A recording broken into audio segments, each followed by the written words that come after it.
आपका हार्दिक स्वागत है रोहित गिया यूट्यूब चैनल पे। और जैसा कि आपको पता है कि इस चैनल पर अलग अलग टॉपिक्स पे होती है, तो चलिए बात करते हैं। एक बहुत बड़ा दिन जो है वो आने वाला है, दैट इज़ 15 अगस्त 15 अगस्त 1947 को हमारे देश को आज़ादी मिली थी। और मैं चाहता हूँ ये पूरा वीक जो है we should think about our independence, we should talk about कैसे हमें आज़ादी मिली। हमें वो भूलना सब कुछ नहीं चाहिए, क्योंकि इस देश को आगे बढ़ाना हम सभी भारतीयों का काम है।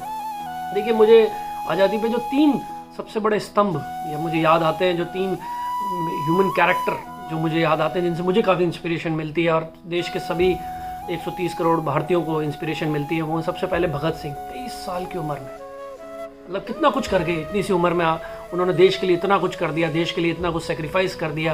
इसका जज्बा होगा उनमें देश के लिए कि इतनी कम उम्र में वो इतना कुछ सिखा गए देशवासियों को कि देश के लिए कैसे जिया जाता है। और दूसरे जो लीजेंड हैं जो मुझे याद आते हैं वो हैं वीर सावरकर। मतलब उनके बारे में जितना कहें उतना कम है।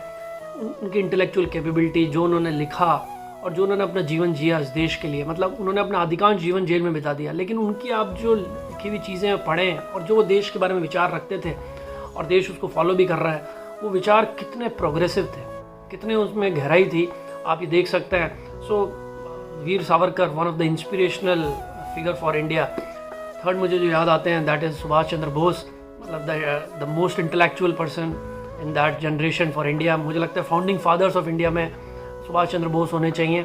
और क्योंकि उन्होंने देश के अंदर ही नहीं पूरे वर्ल्ड में जिस तरीके से भारत का सम्मान बढ़ाया, भारत की आज़ादी के लिए जो उन्होंने प्रयास किया, अपने जीवन को सेक्रीफाइस किया, और बहुत अलग तरीके का जीवन जी सकते थे, मतलब बहुत लग्जरी लाइफ जी सकते थे, लेकिन वो सब छोड़ के उन्होंने अपने आप को देश के साथ जोड़ा, देश की आज़ादी के साथ जोड़ा।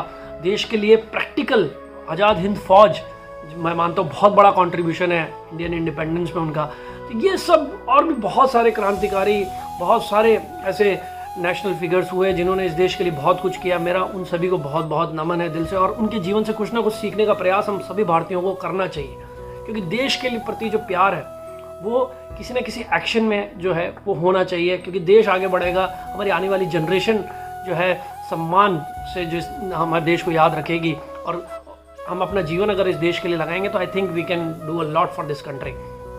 देखिए, मैं अपने काम के वजह से काफ़ी ट्रैवल किया हूँ इंडिया में, और मुझे सबसे बढ़िया बात ये लगती है भारत को ट्रैवल करने में कि वहाँ पर हर स्टेट में, मतलब मैं तो कहता हूँ हर सिटी में अगर आप जाएंगे या हर गाँव में आप जाएंगे, कहीं भी आप जाएंगे, आपको एक अलग लैंग्वेज, एक अलग कल्चर दिखाई देगा। और इसी वजह से इतनी विविधताओं के बावजूद हमारा भारत देश एक यूनिटी इन डाइवर्सिटी के नाम से जाना जाता है। मगर आप जैसे आप नॉर्थ ईस्ट में चले जाइए, नॉर्थ ईस्ट में अगर आप जाएंगे तो आपको एक एनर्जी दिखाई देगी, एक यूथनेस दिखाई देगी।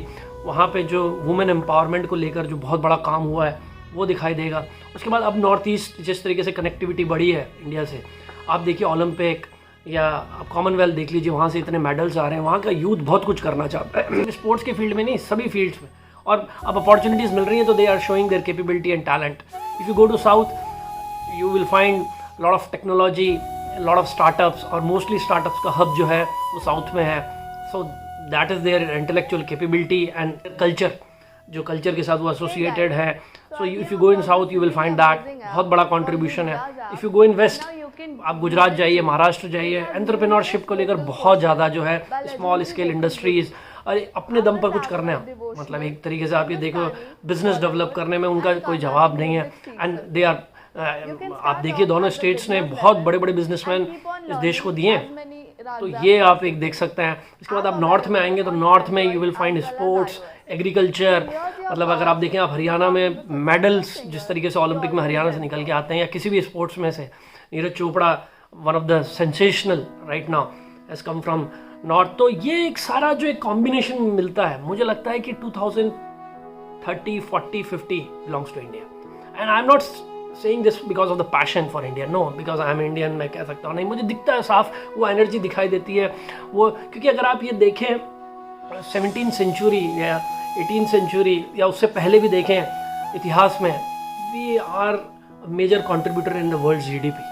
हम बहुत बड़े कंट्रीब्यूटर होते थे, क्योंकि और ना ही सिर्फ बिजनेस से, एजुकेशन से, हमारे जो स्क्रिप्चर्स हैं, हमारे वेद हैं, हमारे पुराण हैं जो हमने लिखा है। So we have done lot of good things. Meanwhile we have forgot that eventually I think so कि हमें एक ऐसी लीडरशिप मिली है जो देश के लिए सोचती है। और जहाँ पे देश पहले है वहाँ पर मुझे लगता है कि भारत को सिर्फ आप पहले रख दीजिए। भारत के 130 करोड़ भारतीयों में इतनी एनर्जी है कि वो देश को आगे ले जाने का सामर्थ्य रखते हैं। तो what I believe on this 15th अगस्त, से something great about India, do something good about India, think about your country. जय हिंद, जय भारत, सारे जहां से अच्छा हिंदुस्तान हमारा। नमस्कार, धन्यवाद। रोहित गिया साइनिंग ऑफ।